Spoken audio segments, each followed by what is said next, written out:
NK7 TV ఛానల్కి స్వాగతం. ఇప్పుడు ప్రముఖ మావోయిస్టు పార్టీలో సుదీర్ఘకాలం పనిచేసి బయటకు వచ్చినటువంటి దేవన్న, సొంత పేరు ఏందనంటే ఎరకలి రాజన్న, తన అనుభవాలను మనం ప్రజలకు పంచాలని తన దగ్గరకు వచ్చినాం.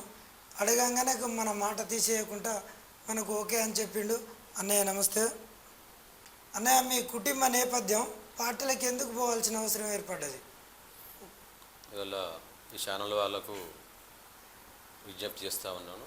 ప్రధానంగా ఇవాళ పెద్దపల్లి జిల్లా పలకుర్తి మండల్ రాణపురం విలేజీ ఎరకల రాజయ్య హాలియస్ దేవన్న కుటుంబ నేపథ్యానికి సంబంధించింది. రాణపురం విలేజ్లో గౌడ కార్మిక కుటుంబంలో నిరుపేద కార్మికుని బిడ్డగా జన్మించాను. మేమిద్దరం అన్నదమ్ములం.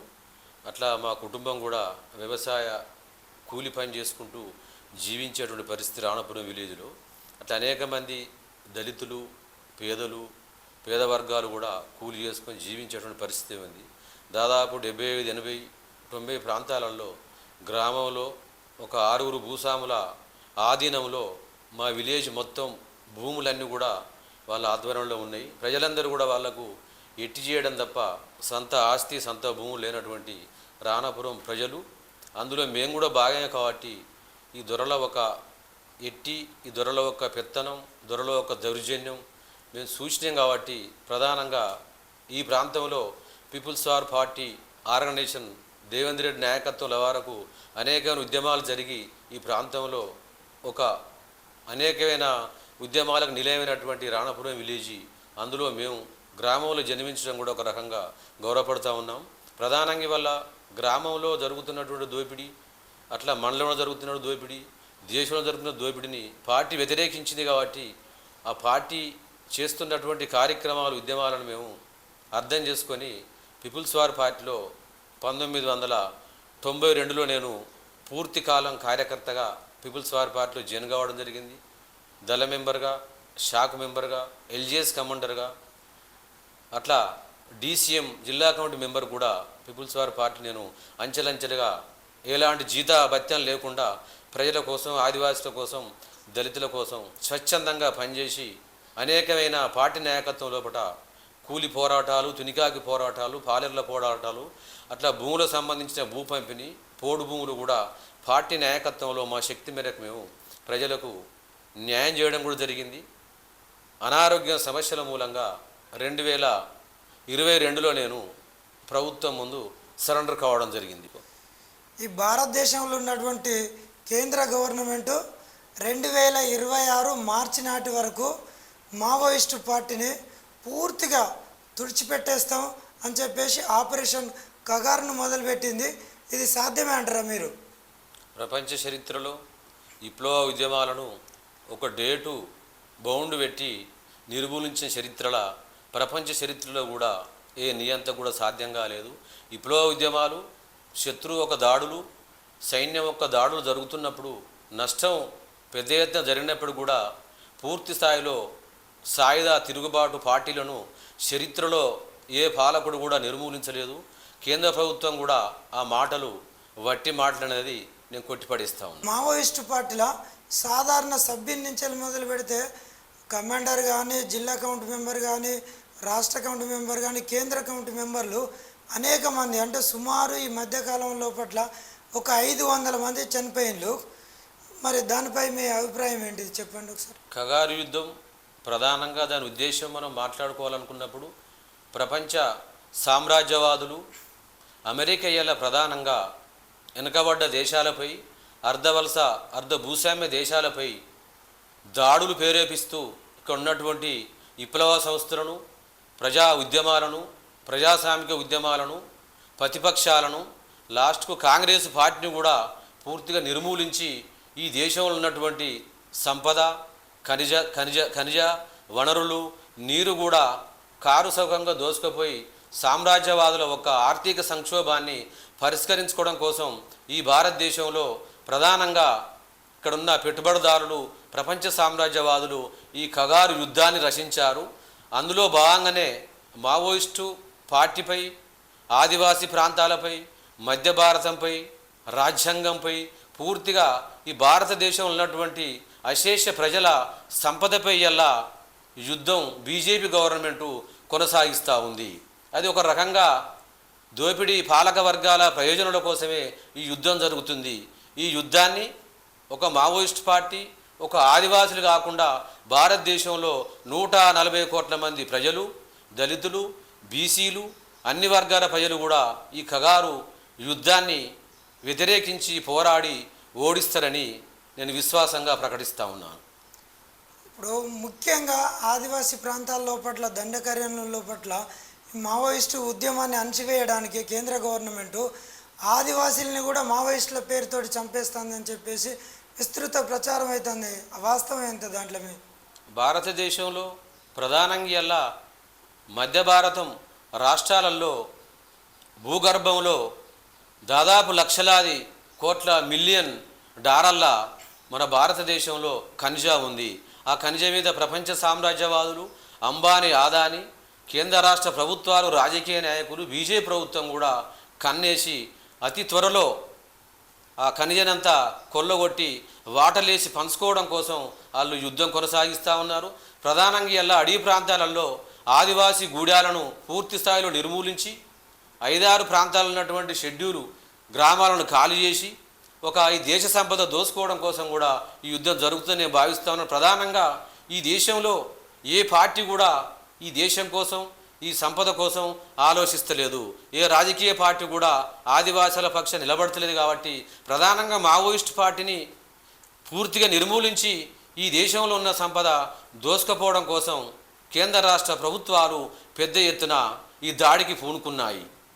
ఇప్పుడు మొన్న జరిగినటువంటి ఎన్కౌంటర్లో బస్వరాజు ఉన్నాడు కదా, కేంద్ర కమిటీ సభ్యుడు, తనతో పాటు 27 మంది 28 మంది చనిపోయిన వాళ్ళ శవాలను ఎందుకు ఇవ్వలేదు కేంద్ర గవర్నమెంట్? ప్రధానంగా ఇలా భారత పాలకులు ఒక రకంగా భారతదేశంలో ఉన్నటువంటి చట్టాల వ్యతిరేకంగా, 5-6 షెడ్యూల్ వ్యతిరేకంగా, పేసా చట్టానికి వ్యతిరేకంగా, 107 చట్టానికి వ్యతిరేకంగా ఆదివాసీ ప్రాంతాలలో వారి భూములను కొల్లగొడుతూ, వారి ఖనిజను కొల్లగొడుతూ, ఆ ప్రాంతంలో ఆ ఖనిజకు, ఆ భూములకు రక్షణ ఉన్నటువంటి ఆదివాసీ ప్రజలను, మావోయిస్ట్ పార్టీ నాయకులను, మావోయిస్ట్ పార్టీ కార్యకర్తలను, కమాండర్లను, రాష్ట్ర కమిటీ సభ్యులను కూడా ఇలా మొత్తం యుద్ధంలో చంపేస్తూ ఉంది.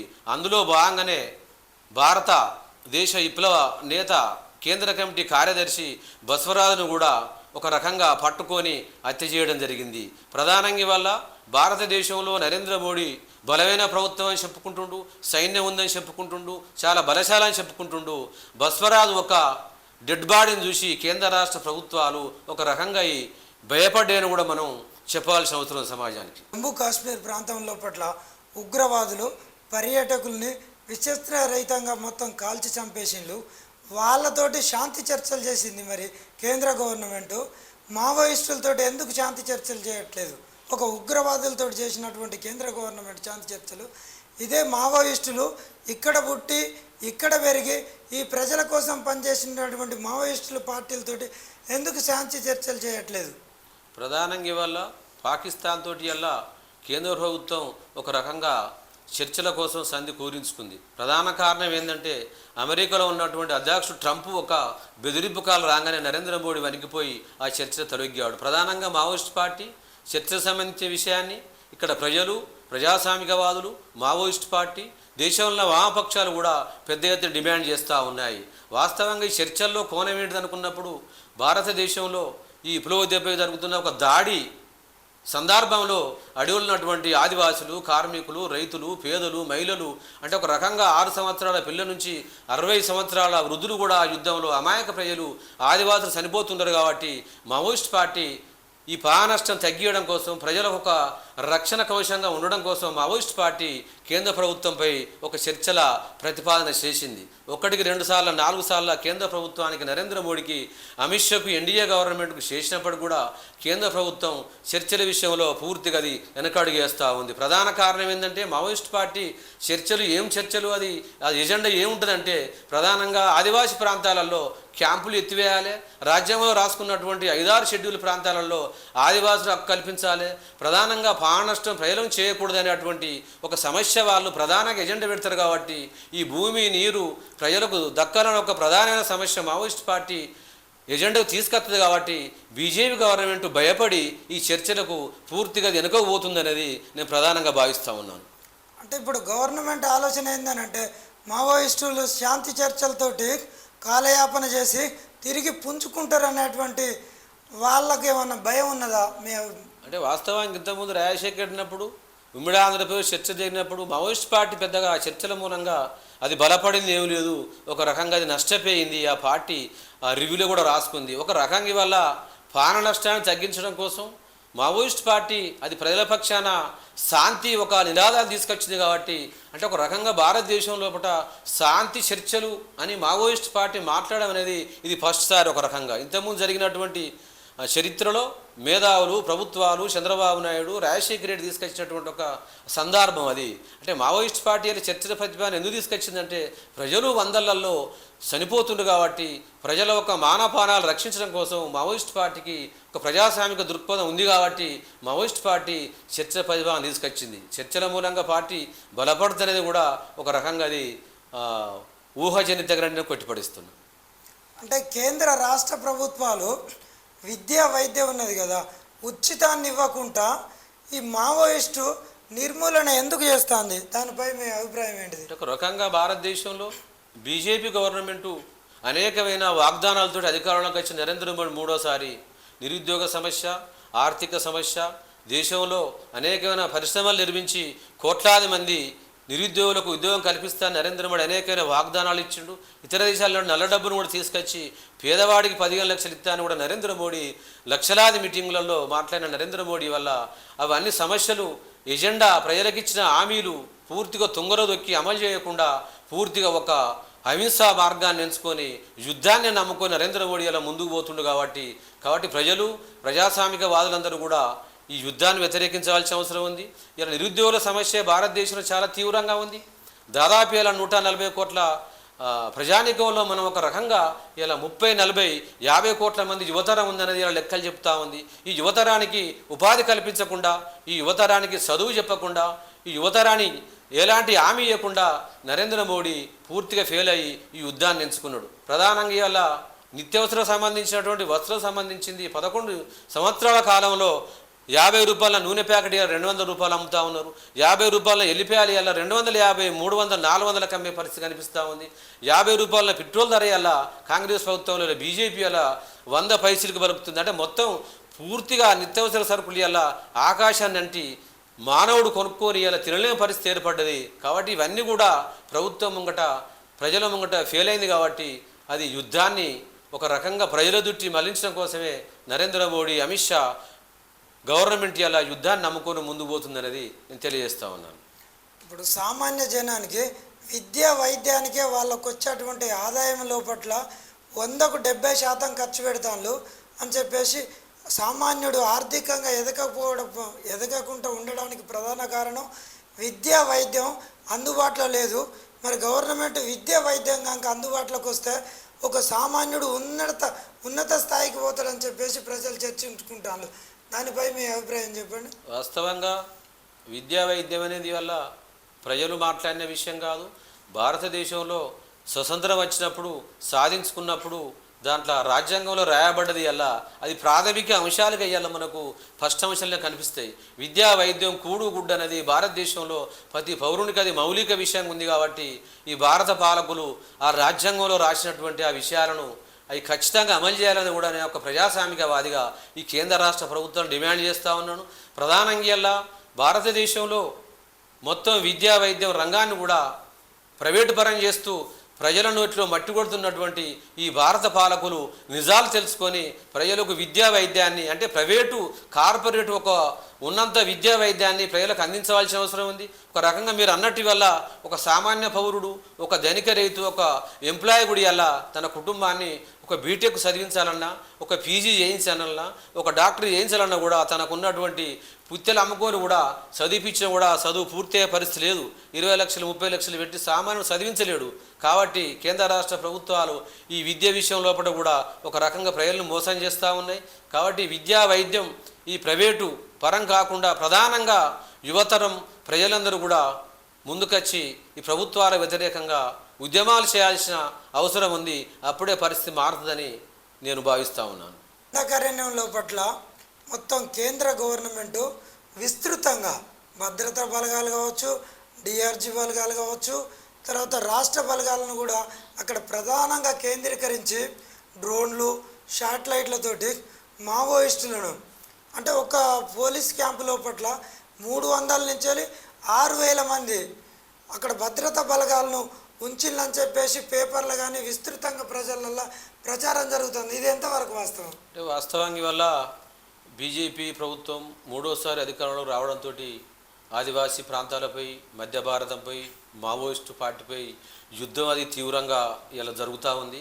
ప్రధానంగా ఒక రకంగా కేంద్ర గవర్నమెంట్కు, నరేంద్ర మోడీకి రాజ్యాంగం తెలిసే ఉంటే ఒక రకంగా ఈ 5-6 షెడ్యూల్ ప్రాంతాలలో గవర్నర్ ఒక అనుమతి లేకుండా, గ్రామంలో ఉన్నటువంటి గ్రామ పంచాయతీ అక్కడ ఉన్నటువంటి తండాల అనుమతి లేకుండా, రివల్యూషన్ తీర్మానాలు లేకుండా ప్రాంతాలల్లో కనీసం వాళ్ళు ఒక ఇటుక పిల్ల తీసుకోవడానికి కూడా వీలు లేదు. అటువంటి పరిస్థితిని వాళ్ళు ఉల్లంఘించి ఆ ప్రాంతాలలో దాదాపు 1 కిలోమీటర్ 2 కిలోమీటర్లు క్యాంపులు నిర్వహణ చేసి ఆదివాసీ ప్రాంతాలలో కనీసం వాళ్ళను ఎలాంటి వ్యవసాయం చేసుకోకుండా కూడా ఇలా ఆ బలగాలు నిర్బంధిస్తూ ఉన్నాయి.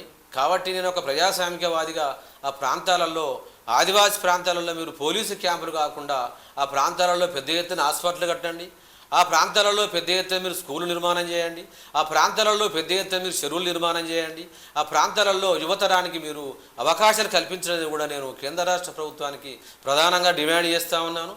ఒక రకంగా ఇది భారతదేశంలో నరేంద్ర మోడీ మధ్య భారతం లోపల అనేకమైన రాజ్యాంగ ఉల్లంఘనకు పాల్పడుతూ ఉన్నాడు.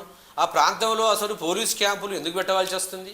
ఆ ప్రాంతంలో పోలీసులు ఎందుకు కావత్తు చేస్తూ ఉన్నారు? ఆ ప్రాంతంలో ఇలా యుద్ధం చేయాల్సిన అవసరం ఉంది. అసలు యుద్ధం ఎవరి కోసం అనేది ఇలా మనం ప్రశ్నించుకోవాల్సిన అవసరం ఉంది. ఒక రకంగా రోజు మధ్య భారతం లోపటి ఇలా 10 లక్షల మంది సైన్యం ఇలా అక్కడ ఉన్నటువంటి ఆదివాసులపై, అక్కడ ప్రజలపై, మావోయిస్టులపై ఇలా ఈ యుద్ధం జరుగుతున్నటువంటి కారణంలో ఒక రోజుకు దాదాపు లక్షలాది కోట్లాది డబ్బు అలా భారత ప్రజల పౌరుల యొక్క డబ్బు వృధా చేస్తూ ఉన్నారు. ఆ యుద్ధానికి కేటాయించే డబ్బు ఆదివాసులకు, దేశ ప్రజలకు కేటాయిస్తే ప్రజలు ఒక రకంగా అభివృద్ధి చెందేటువంటి అవకాశం ఉంది. నరేంద్ర మోడీ ఇటువంటి దుర్మార్గమైన పనులు మానుకోవడం కోసం ప్రజలందరూ కూడా అది ప్రశ్నించవలసిన అవసరం ఉందనేది కూడా ప్రజలని పిలిపిస్తూ ఉన్నాను. మావోయిస్టు పార్టీలో సుదీర్ఘకాలం పనిచేసినటువంటి జంపన్న ఉన్నాడు. ఆ జంపన్న ఎంపీడు ఏమంటాడంటే మావోయిస్టులు శాంతి చర్చలు కాదు, సాయుధ పోరాట విరమణ చేయాలని చెప్పి చెప్తాడు. అది ఎంతవరకు సాధ్యం? ఒక రకంగా ఇవాళ మావోయిస్ట్ పార్టీలో 30 సంవత్సరాలు పనిచేసి సుదీర్ఘంగా బయటకు వచ్చిన జంపన్న తన బయటికి ఎందుకు వచ్చిండో పార్టీ ప్రకటించింది. బయటికి ఎందుకు వచ్చిందో జంపన్న కూడా రేపు ఈ భారత ప్రజలకు చెప్పవలసిన అవసరం ఉంది. ఆయన కేంద్ర కమిటీ సభ్యుడు కాబట్టి ఒక రకంగా శాంతి చర్చలు అనేది పార్టీ ప్రతిపాదన. శాంతి చర్చలు అనేది ఇక్కడ ప్రతిపక్షాలు కోరుకుంటున్నాయి, వామపక్షాలు కోరుకుంటున్నాయి. శాంతి చర్చలు అనేది ప్రజాస్వామికవాదులు మాట్లాడుతూ ఉన్నారు. ఆ శాంతి చర్చలను నేను కూడా స్వాగతిస్తూ ఉన్నాను. సాయుధ విరమణ అనేది ఒక రకంగా అది దోపిడీ పాలక వర్గాలు ఒక రకంగా మాట్లాడేటువంటి ఒక గొంతును జంపన్న గొంతు నుంచి రావడం అనేది బాధాకరం. సాయుధ పోరాటం చేసే వాళ్ళు ఆలోచించుకోవాల్సిన విషయం. సాయుధ పోరాటం చేస్తారా, వాళ్ళు శాంతి పోరాటం చేస్తారా, పార్లమెంటు పందలో వాళ్ళు రాజకీయాలు చేస్తారనేది అది మావోయిస్ట్ పార్టీకి సంబంధించింది. జంపన్న అనవసరమైన విషయాలల్లా కావాలని శాంతి చర్చల్లో చొరబడి ఒక రకంగా ఈ భారత ప్రజలను, ఈ తెలంగాణ ప్రజలను, తెలంగాణ మేధావులను గందరగోళపరుస్తూ ఉన్నాడు. జంపన్న సాయుధ పోరాటం విరమణ గురించి మాట్లాడే హక్కు, నైతిక హక్కు అనే కోల్పోయిండు. కాబట్టి ఈ సాయుధ పోరాట విరమణ అనేది ఆ జంపన్న అది మానుకుంటే మంచిదని నేను ఒక మిత్రుడిగా జంపన్నకు సూచన చేస్తూ ఉన్నాను. ఇదే జంపన్నను సామాన్య ప్రజలు కూడా ఏమంటారంటే ప్రభుత్వమే తనను మాట్లాడిస్తుంది, ఒక మావోయిస్టు మాజీ నక్సలైట్ టైప్లో మాట్లాడిస్తుందని చెప్పేసి ప్రజలు కూడా అనుకుంటారు. దీనిపై మీ అభిప్రాయం చెప్పండి. అంటే ఒక రకంగా కేంద్రంలో ఉన్నటువంటి అమిత్ షా పదే అలా రోజు 10 సార్లు మాట్లాడుతూ ఉన్నాడు. లొంగిపోండి, హత్య చేస్తాం, సాయుధ పోరాటం విరమించండి అంటే ఒక రకంగా కేంద్ర రాష్ట్ర ప్రభుత్వాలు ఏదైతే మాట్లాడుతున్నాయో జంపన్న మరి తెలిసి మాట్లాడుతుండా, తెలియక మాట్లాడుతుండా, ఉద్దేశపూర్వకంగా మాట్లాడుతుండ అనేది ప్రజలకు అర్థం కాక ఇది ప్రభుత్వం ఆఫీసర్ గొంతులాగా ఉందనేది ప్రజలు ఒక రకంగా వాళ్ళు డౌట్ రావడం కోసం కూడా జంప నివారిస్తున్న ఒక శైలే దానికి తోడ్పడుతుంది. కాబట్టి సాయుధ పోరాటం విరమణ అనేది అది జంపన్నకు అవసరం లేదు. పోరాటం చేసేవాళ్ళు, త్యాగం చేసేవాళ్ళు, వాళ్ళు నమ్ముకున్న లక్ష్యం కోసం దేశంలో విప్లవం వచ్చేంత వరకు కూడా వాళ్ళు తెగించి పోరాడతామని వాళ్ళ ప్రకటనలు, వాళ్ళ సర్క్యులర్ ఇలా తెలియజేస్తూ ఉన్నాయి. నిన్న కూడా అభయ్ స్టేట్మెంట్ ఇచ్చిండు. దీర్ఘకాలిక సాయుధ పోరాట పందును ముందుకు తీసుకుపోదాం, అమరవీరుల ఆశయాలు కొనసాగిద్దాం అనేది వాళ్ళు 18 నుంచి దాదాపు ఆగస్టు 3 వరకు కూడా అమరవీరుల వారోత్సవాలలో ప్రకటించుకున్నారు. అది స్పష్టంగా కనిపిస్తుంది. కాబట్టి జంపన్న సాయుధ పోరాట విరమణ గురించి మాట్లాడమనేది ప్రజలందరూ నవ్వుకుంటుండ్రు. అటువంటి విధానమైనా మార్చుకుంటే మంచిది అనేది నేను సూచన చేస్తూ ఉన్నాను. ఎంతోమంది మావోయిస్టులు సాధారణ సభ్యుల నుంచి మొదలు పెడితే కేంద్ర కమిటీ మన లచ్చన్నోడు, లంక పాపిరెడ్డి లాంటి, ముక్కు సుబ్బారెడ్డి లాంటి వాళ్ళు కూడా, ఎంఐఎంఐ నాయకులు కూడా బయటకు వచ్చినాక కూడా ఇటు ప్రభుత్వానికి అనుకూలంగా కానీ అటు పార్టీకి వ్యతిరేకంగా కానీ వాళ్ళ సొంత పని చేసుకున్నారు తప్ప రోజు ఈ జంపన్న ఎందుకు మీడియా ముందుకు వస్తాడు, రావడానికి ఎలాంటి కారణాలు ఉన్నాయని చెప్పేసి మీరు అనుకుంటాను. ప్రధానంగా అంటే జంపన్న సరెండర్ అయిన నుంచి ఆయన ప్రధానంగా భారతదేశంలో భూస్వాములు లేరు, ఇక్కడ ఉన్నదంతా మొత్తం పెట్టుబడిదారు వర్గం, అంటే మావోయిస్ట్ పార్టీ ఎంచుకున్నటువంటి దీర్ఘకాలిక సాయుధ పోరాటం అది ఏ రకంగా అది పనికిరాదు. కాబట్టి భారతదేశంలో కార్మిక వర్గాన్ని ఐక్యం చేస్తూ భారతదేశంలో సోషలిజాన్ని తీసుకురావాలి. కాబట్టి మావోయిస్ట్ పార్టీ చేసేటువంటి పోరాటం ఇప్పుడు పనికిరాదనేది తన వాదన తీసుకొస్తా ఉండు. ఒక రకంగా జంపన్న నిజంగా తన పెట్టుబడిదారు దేశం భారతదేశం మారింది, మావోయిస్ట్ పార్టీ పోరాటం చేయలేదు, వాళ్ళు తప్పులు చేస్తారు అనుకున్నప్పుడు జంపన్న వచ్చి దాదాపు 8 సంవత్సరాలు గడిచిపోతా ఉంది. తను వచ్చినటువంటి కార్యాచరణ ఏంది, తను ఎందుకు ఇలా కార్యాచరణ ప్రకటిస్తలేడు, తన సోషలిస్ట్ పార్టీ ఎందుకు పెడతలేడు, ఇక్కడ ఉన్నటువంటి దేశంలో కార్మిక వర్గాన్ని ఎందుకు ఐక్యం చేయలేకపోతుండు. కాబట్టి జంపన్న ఇవన్నీ ఉనకదంపుడు మాటలు బంద్ పెట్టుకొని తనైతే ఏది మాట్లాడుతుండో ఆ పోరాటం చేసి భారతదేశంలో ప్రజలు నిరూపించాల్సిన అవసరం ఉంది. ఒక రకంగా పోరాటం జరుగుతున్నప్పుడు, త్యాగాలు జరుగుతున్నప్పుడు అక్కడ పార్టీకి వెళ్ళి బయటకు వచ్చి పార్టీ మీద మన దుమ్మెత్తిపోయడం కాకుండా తనైతే ఒక రకంగా అనుకున్నటువంటి ఒక సిద్ధాంతం ఇలా పెట్టుబడిదారి సిద్ధాంతం అంటుండు. కాబట్టి పెట్టుబడిదారి విధానానికి వ్యతిరేకంగా భారతదేశంలోనే ఒక ఉద్యమాన్ని చేసి నిరూపించుకోవాల్సిన అవసరం ఉంది. అది నిరూపించుకోకుండా అట్టిగానే ఇవన్నీ ఉత్తమాటలు చెప్తే ప్రజలు కూడా దాన్ని నమ్మే పరిస్థితి లేదు. కాబట్టి జంపన్న మాట్లాడడం బంద్ చేసుకుంటాడా, ఒక రకంగా జంపన్న పెట్టుబడిదారి వ్యతిరేకంగా పార్టీ నిర్మాణం చేసి ప్రజలు నిరూపించుకుంటాడా, అది జంపన్నకు సంబంధించిన నిజాయితీ రేపు అతి త్వరలో ఆయన నిరూపించుకోవాల్సిన అవసరం ఉంది. లేకపోతే రాబోయే రోజుల్లో పూర్తిగా ఆయన ప్రజల ముంగట పూర్తిగా అపాస్పాలే పరిస్థితిని కూడా నేను తెలియజేస్తా ఉన్నాను. కేసీఆర్ మొన్న వరంగల్లో మీటింగ్ పెట్టినప్పుడు మావోయిస్టు పార్టీతోటి శాంతి చర్చలు చేద్దామా వద్దా అని అంటే సుమారు కనీసం ఒక 10 లక్షల మంది శాంతి చర్చలు చేద్దామని చెప్పేసి మాట్లాడింది అక్కడ జనాలు. మరి నిజంగా కేసీఆర్ కూడా గవర్నమెంట్ రేపు వస్తే శాంతి చర్చలు చేయగలుగుతాడా? మీకు అలాంటి అభిప్రాయం ఉన్నదా? అంటే ఒక రకంగా వరంగల్ సభలో కేసీఆర్ మాట్లాడిన సందర్భంలో భారతదేశంలో దాదాపు 450 మందికి ఆ సభకు ముందు చనిపోయి ఉన్నారు. ఒక రకంగా అంటే తన ఏ ఉద్దేశంతో మాట్లాడినా కూడా రోజు హత్యలు జరగడం, వందల మంది చనిపోవడం, రోజు ఒక రకంగా ఆ విషయాలన్నీ కూడా పెద్ద ఎత్తున హింస జరగద్దనే భావంతో టీఆర్ఎస్ పార్టీ అధినాయకుడు మాట్లాడుంటాడు. కాబట్టి ఆ కేసీఆర్ మాట్లాడదని నేను స్వాగతం తెలియజేస్తా ఉన్నాను. ఒక రకంగా శాంతి భారతదేశంలో కేసీఆర్ కూడా కోరుకున్నట్టు మనకు ఆ ప్రకటన తెలియజేస్తూ ఉంది. కాబట్టి కేసీఆర్ ఆ వరంగల్ సభలో ప్రకటన చేసి ఊకుండడం కాకుండా మొత్తం టీఆర్ఎస్కు సంబంధించిన శ్రేణులందరినీ కూడా కలుపుకొని, ప్రజా సంఘాలను కలుపుకొని నరేంద్ర మోడీకి వ్యతిరేకంగా ఢిల్లీకి పోవాల్సిన అవసరం ఉంది. ఈ శాంతి చర్చల విషయంలో కూడా కేసీఆరే ముందు పడవలసిన అవసరం ఉంది. ఒక రకంగా కేసీఆర్ ముందు పడితే నాకు ఆ సాధించే సత్తా కూడా తనకుంది. తెలంగాణ ఒక ఉద్యమాన్ని సాధించే వ్యక్తి, భారతదేశంలో శాంతి సాధించేటువంటి శక్తి సామర్థ్యాలు కేసీఆర్కు ఉంది అని నేను భావిస్తూ ఉన్నాను. కేసీఆరే ముందుకొచ్చి బీజేపీ చేస్తున్నటువంటి ఈ రక్తపాతాన్ని, ఈ ఖగారు యుద్ధాన్ని టీఆర్ఎస్ పార్టీ ముందుండి నడిపిస్తేనే భారతదేశంలో కూడా ఒక గుర్తింపు పొందే అటువంటి నాయకునిగా కేసీఆర్కు రేపు పేరు వచ్చే అవకాశం ఉందని కూడా నేను కోరుకుంటా ఉన్నాను. ఇప్పుడు కాంగ్రెస్ గవర్నమెంట్ తెలంగాణ లోపల కాంగ్రెస్ పిసిసి అధ్యక్షుడు కావచ్చు, తర్వాత రాష్ట్ర ముఖ్యమంత్రి కూడా ఆపరేషన్ కగార్ను కూడా కేంద్ర గవర్నమెంట్ను పూర్తిగా వ్యతిరేకిస్తాడు. అది ఎంతవరకు నమ్మచ్చు? అంటే ఒక రకంగా కాంగ్రెస్ పార్టీ కొన్ని విషయాలల్లో చర్చలకు ఆ రాష్ట్రాలల్లో ఆ ప్రాంతాలల్లో ఎమ్మెల్యేలు ఎంపీలు పాల్గొంటుంది. వాస్తవమే, దాన్ని మనం స్వాగతిద్దాం. కాబట్టి జాతీయ కాంగ్రెస్ పార్టీ పూర్తిగా చర్చల విషయంలో తన వైఖరి ఎలా సోనియా గాంధీ, రాహుల్ గాంధీ అలా ప్రకటించవలసి వస్తుంది. ఎందుకంటే అది జాతీయానికి సంబంధించింది కాబట్టి అన్ని రాష్ట్రాల్లో కాంగ్రెస్ పార్టీ ఎమ్మెల్యేలు ఉన్నారు, ఎంపీలు ఉన్నారు. కాబట్టి కాంగ్రెస్ పార్టీ వైఖరి పార్లమెంట్లో ప్రకటించవలసిన అవసరం ఉందనేది నేను కాంగ్రెస్ పార్టీ డిమాండ్ చేస్తూ ఉన్నాను. కాంగ్రెస్ పార్టీ రాహుల్ గాంధీ ఒక రకంగా రాజ్యాంగాన్ని పట్టుకొని భారతదేశంలో నేను దళితులను రక్షిస్తా, ఆదివాసులను రక్షిస్తా అని ఇలా మాట్లాడుతుండు. రాజ్యాంగాన్ని పట్టుకొని తిరగడమే కాకుండా రాహుల్ గాంధీ ఈ శాంతి విషయంలో ఢిల్లీలో ఒక సభ పెట్టి బీజేపీ వ్యతిరేకంగా ఒక వాయిస్ ఇవ్వాల్సిన అవసరం ఉంది. శాంతి కోరుకునే వాళ్ళందరం కూడా ఒక రకంగా ఈ సమాజం స్వాగతిస్తుంది. ఎందుకంటే శాంతి అనేది కూడా కొన్ని విజయాలు సాధిస్తుంది. కాబట్టి శాంతి భారతదేశంలో అవసరమైనది. రాహుల్ గాంధీ అది పెదులతోటి మాట్లాడుతూ అనిపిస్తుంది అనేది పూర్తి స్థాయిలో కాంగ్రెస్ పార్టీ దేశవ్యాప్తంగా అది నిరూపించుకోవాల్సిన అవసరం ఉంది. ఇంకో విషయానికి వచ్చినప్పుడు కాంగ్రెస్ పార్టీ రేపు శాంతి విషయంలో ముందుకొస్తే రాబోయే రోజుల్లో కాంగ్రెస్ పార్టీ దేశవ్యాప్తంగా మధ్య భారత ప్రాంతాలలో మావోయిస్ట్ పార్టీ ఆర్గనైజేషన్ ఉన్న రాష్ట్రాలలో జనమంతా కూడా కాంగ్రెస్ పార్టీ వెనక ర్యాలీ అవకాశం ఉంది.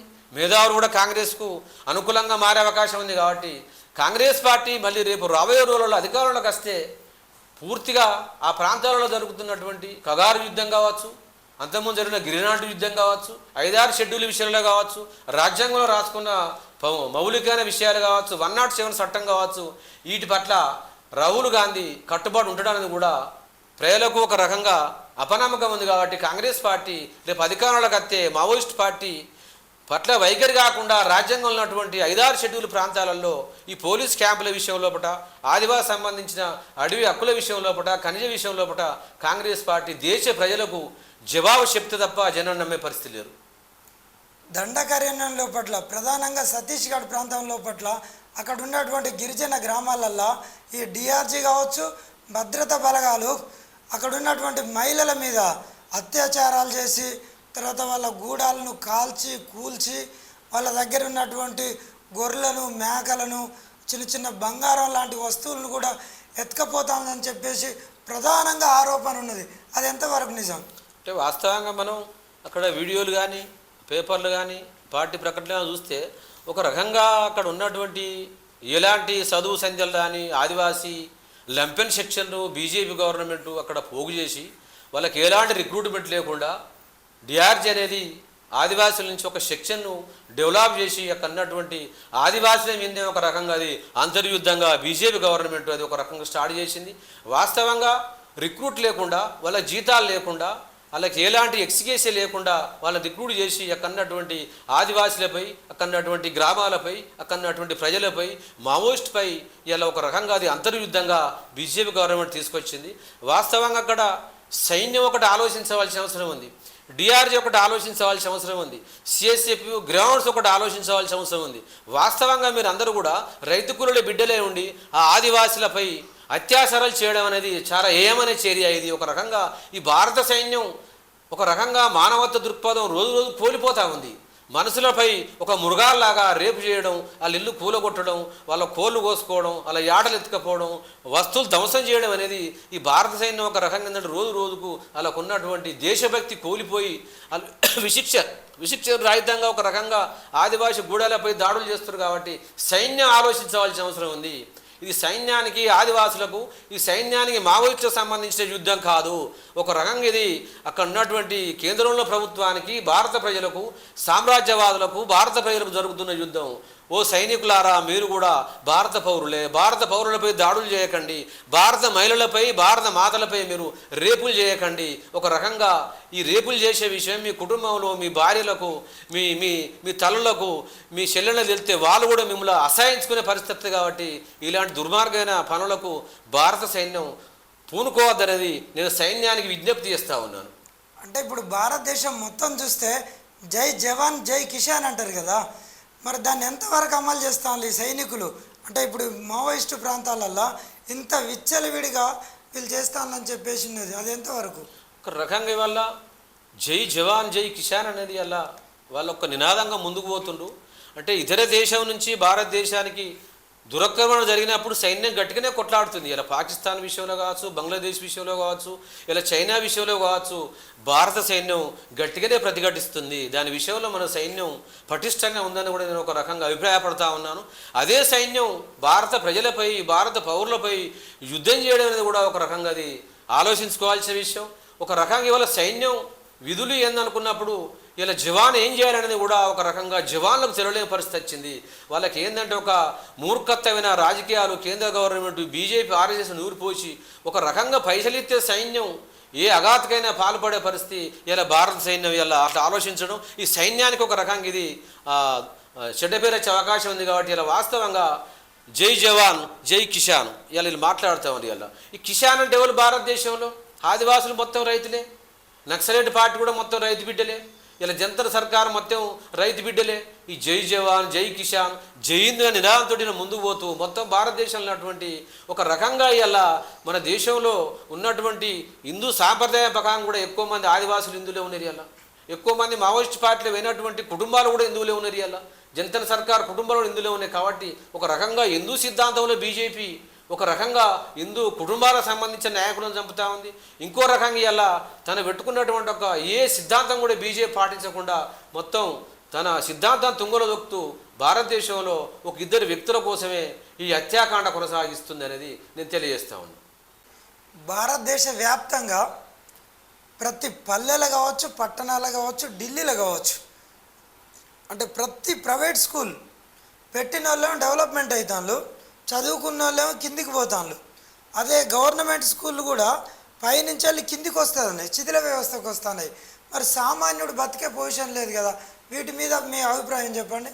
అంటే భారతదేశంలో 1991 నుంచి పివి నరసింహారావు ప్రధానమంత్రిగా ఎప్పుడైతే కొనసాగిండో, భారతదేశం అనేది వరల్డ్ బ్యాంకు డంకెల్ ప్రతిపాదన అనే అటువంటి ఒక ఘాటు ఒప్పందం మీద భారత ప్రధానమంత్రి పివి నరసింహారావు సంతకం చేయడం మూలంగా ఆ రోజు భారతదేశంలో ఉన్నటువంటి విద్య, వైద్యం, ప్రతి రంగాన్ని కూడా ప్రైవేటు వ్యక్తులు దాన్ని నడిపించుకోవాల్సిన ఒక ధోరణి ఆ రోజు అది భారతదేశంలో ఒక బీజం పడ్డది. కాబట్టి ప్రధానంగా భారత రాజకీయాలలో మార్పు రావాల్సిన అవసరం ఉంది, భారతదేశంలో ప్రజలలో మార్పు రావాల్సిన అవసరం ఉంది.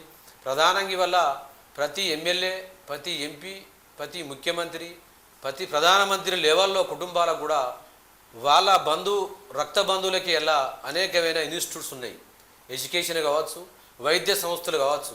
అంటే రాజకీయ నాయకుడే ఒక రకంగా ఆ రంగంలోకి వచ్చినప్పుడు పూర్తి స్థాయిలో గవర్నమెంట్ రంగాన్ని కావాలనే ఉద్దేశపూర్వకంగానే ఈ ప్రభుత్వ పరంగా ఉన్నటువంటి ఈ మౌలిక వసతులు, విద్యా వైద్యను కుట్ర చేసి దెబ్బ కొడుతూ పూర్తిగా వాళ్ళే ప్రైవేట్ రంగాన్ని నిర్మాణం చేస్తూ లక్షల వేల కోట్లలో డబ్బులు గుంజేటువంటి ఈ ఎమ్మెల్యేలు, ఎంపీలు ప్రధానంగా వాళ్ళ స్కూళ్ళు మూసేంత వరకు కూడా ప్రజలు ఉద్యమాలు చేయాల్సిన అవసరం ఉంది. ప్రైవేటు రంగం పెరుగుతున్న క్రమంలో సామాన్యునికి విద్య దొరకడం అనేది ఒక రకంగా అందరిని దాక్షపండి అయింది. దీనికి అన్నిటి కూడా ఒక రకంగా ఉద్యమాలు కారణంగా మనం భావించాలి. ప్రధానంగా వల్ల మనం ప్రతి రాష్ట్రంలో చూసినా, దేశంలో చూసినా కూడా పార్లమెంట్లో మొన్న నరేంద్ర మోడీ హయాంలోనే ఒక బిల్లు పాస్ చేసిండ్రు. అమెరికా, రష్యా సామ్రాజ్యవాదుల యూనివర్సిటీలు భారతదేశంలో జిల్లా కోటి పెట్టుకోవచ్చు అనేది మొన్న పేనే సెషన్లో నరేంద్ర మోడీ ఆమోదించిండు. అంటే రాబోయే రోజులలో ప్రతి గ్రామంలో కూడా ఒక 10th క్లాస్ వరకు కూడా ప్రైవేటు స్కూళ్ళు వచ్చే అవకాశం ఉంది. ప్రతి గవర్నమెంట్ స్కూల్ కూడా ఇలా భారతదేశంలో మూసివేసే పరిస్థితి ఉంది. తెలంగాణలో ఒక 6,000 స్కూళ్ళు ఇలా మూసడానికి సిద్ధంగా ఉన్నాయి. ఎందుకంటే పిల్లలు లేరని, అక్కడ ఉన్నటువంటి అవకాశాలు లేవని, ఇలా అనేకమైన కారణాలతోటి గవర్నమెంట్ మూసేస్తుంది. పిల్లగాడు ఎందుకు లేడనేటువంటి కోణాన్ని గవర్నమెంటు పాలకులు ఆలోచించాల్సిన అవసరం ఉంది. ఒక ప్రైవేటు స్కూల్లో పోయిన పిల్లగాడు గవర్నమెంట్ స్కూళ్ళకి ఎందుకు పోవట్లేదు అంటే ప్రధానంగా ఇవాళ గవర్నమెంట్ పరంగా ఉన్నటువంటి టీచర్సే ఇలా గవర్నమెంటు స్కూళ్ళ పైన ఇవాళ వాళ్ళకు వ్యతిరేకత ఉంది. దాంట్లో చదువుకుంటే చదువు రాదు, ఉద్యోగం రాదు, ఏం పనికిరారు అనేది ఒక భావన ఇలా టీచర్స్కే ఉంది. కాబట్టి ఇలా గవర్నమెంట్ స్కూల్లో ఒక రకంగా మూతపడే అటువంటి కార్యక్రమం కేంద్ర రాష్ట్ర ప్రభుత్వాలు ఉద్దేశపూర్వకంగా చేస్తున్నాయి. కాబట్టి ఈ ప్రైవేట్ రంగానికి వ్యతిరేకంగా ప్రజలు, దళితులు, శ్రామిక వర్గం కొట్లాడి ప్రైవేట్ రంగాన్ని పూర్తిగా మూయించే దశగా ప్రజలు ప్రయాణం చేయాల్సిన అవసరం ఉంది. ఇంకో విషయానికి వచ్చినప్పుడు భారతదేశంలో ప్రభుత్వానికి సంబంధించినటువంటి ఫండ్ ద్వారా, డబ్బు ద్వారా చదువుకున్నటువంటి డాక్టర్సు అలా విద్య పూర్తి అయిపోయాక ప్రజలకు సేవ చేయకుండా వాళ్ళు ప్రైవేటు కార్పొరేటు స్కూళ్ళను వైద్య నిర్మాణం చేసుకొని మళ్ళీ ప్రజల ఒక రక్తాన్ని పీల్చేటువంటి వ్యవస్థ కూడా ఈ భారతదేశంలో తయారైంది. కాబట్టి ఈ ప్రైవేటు విద్యా వ్యవస్థలో మార్పు రావాలి. ఈ గవర్నమెంట్ పరంగా చదువుకొని ప్రజల డబ్బుతో చదువుకున్నటువంటి విద్యార్థులలో కూడా ఆ విద్యలో మార్పు రావాల్సిన అవసరం ఉంది. విద్యా వైద్యంలో భారత ప్రజలు, ఈ తెలంగాణ ప్రజలు అన్ని రకాలుగా కుంగిపోయి కుషించుకుపోయి వాళ్ళు జీవించలేని పరిస్థితి ఏర్పడి ఆర్థికంగా వాళ్ళు ఆత్మహత్యలు చేసుకునే పరిస్థితి ఉంది. కాబట్టి ప్రధానంగా విద్యా వైద్యం పట్ల ప్రభుత్వాలు ఎట్లా ఆలోచించాయి. కాబట్టి ప్రజలు, సామాన్య ప్రజలు, పేద ప్రజలు కూడా ఈ ప్రైవేట్ రంగానికి వ్యతిరేకంగా, ఈ ప్రైవేటు విధానానికి వ్యతిరేకంగా, ఈ నూతన ఆర్థిక విధానాల వ్యతిరేకంగా, ఈ పెట్టుబడిదారుల వ్యతిరేకంగా, ఈ అంబానీ ఆదాని ఒక విద్యా విధానానికి వ్యతిరేకంగా ఉద్యమాలు చేయాల్సిన అవసరం ఉంది. దాని మూలంగానే ఇది మార్పు జరుగుతుంది, పేదలకు లాభం జరుగుతుందని నేను ప్రధానంగా నమ్ముతా ఉన్నాను. తెలంగాణ రాష్ట్ర గవర్నమెంట్ అంటే ఇప్పుడు ఉన్నటువంటి రేవంత్ రెడ్డి గారు 49 జీవోని తీసుకొచ్చి 349 గ్రామాలను కేవలం ప్రత్యేకంగా పెద్ద పులుల కోసం రిజర్వ్ ఫారెస్ట్ కిందకి తీసుకొచ్చేసి మొత్తం ఆ గ్రామాలన్నింటినీ నేను తరలించేసి వాళ్ళకు నేను పునరావాసం కల్పిస్తా అని చెప్తాను. ఇది సాధ్యమవుతుందా? వాళ్ళు ఒప్పుకుంటారా అక్కడ ప్రజలు? అంటే తెలంగాణ రాష్ట్ర ముఖ్యమంత్రి రేవంత్ రెడ్డికి నేను ప్రధానంగా తెలియజేసేది, ప్రధానంగా తెలంగాణలో క్యాబినెట్ మంత్రులు తెలియజేసేది, అట్లాగే తెలంగాణలో ప్రతి కాంగ్రెస్ ఎమ్మెల్యే ఎంపీలకు కూడా నేను ప్రధానంగా తెలియజేసేది ఏందనుకున్నప్పుడు, వాస్తవంగా ఇలా 49 జీవో అనేది కాంగ్రెస్ ప్రభుత్వం తీసుకొచ్చింది. ఆల్రెడీ అక్కడ ప్రాంతాలలో ఒక టైగర్ జోన్గా దాన్ని ప్రకటించుకుంది. దానికి ఆల్రెడీ ఎంఎస్ జీవో కూడా తీసుకొచ్చి అమలు చేయడం కోసం సిద్ధంగా ఉంది. వాస్తవంగా ఇలా సింహంలాగా వచ్చిన పేరు చెప్పుకున్నటువంటి రేవంత్ రెడ్డి సింహాలను బతికించేటువంటి, పులులను రక్షించేటువంటి ఒక పేరుతోటి ఒక 400 గ్రామాల ఒక ప్రజలను, వాళ్ళ జీవన స్థితిగతులను ధ్వంసం చేయడం అనేది రేవంత్ రెడ్డికి తగునాన్ని ప్రశ్నిస్తూ ఉన్నాను. ప్రధానంగా ఇలా 300-400 గ్రామాలు అనుకున్నప్పుడు ఆ ప్రాంతాలలో దాదాపు లక్షలాది ఎకరాల భూమిని ఇలా పూర్తిగా నిరూపంగా మారేటువంటి పరిస్థితి కొనసాగుతూ ఉంది.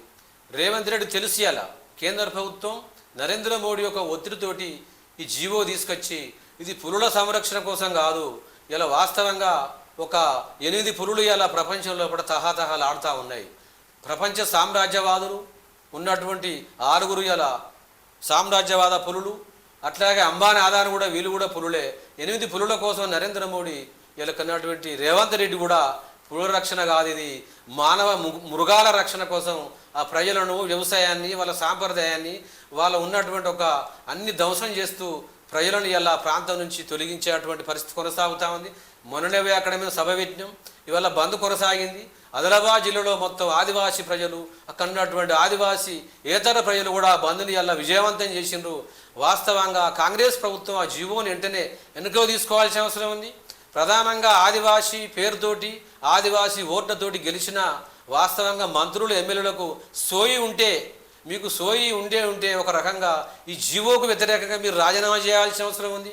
ఆదివాసీ పేర్లతోటి, ఆదివాసీ ఓట్లతోటి వాళ్ళ గ్రామాలలో తిరిగి మీరు వాళ్ళతోటి ఓట్లు వేయించుకొని ఇలా జీవోకు వ్యతిరేకంగా మీరు ఎట్లా ఇలా దాన్ని మీరు మద్దతు చేసినని ప్రధానంగా నేను ఆదివాసీ అన్ని పార్టీలు ఉన్నటువంటి నేను ఎమ్మెల్యేలు, ఎంపీలను ప్రధానంగా డిమాండ్ చేస్తూ ఉన్నాను. వాస్తవంగా ఇలా ప్రాంతంలో ఒక యుద్ధ వాతావరణం జరుగుతూ ఉంది.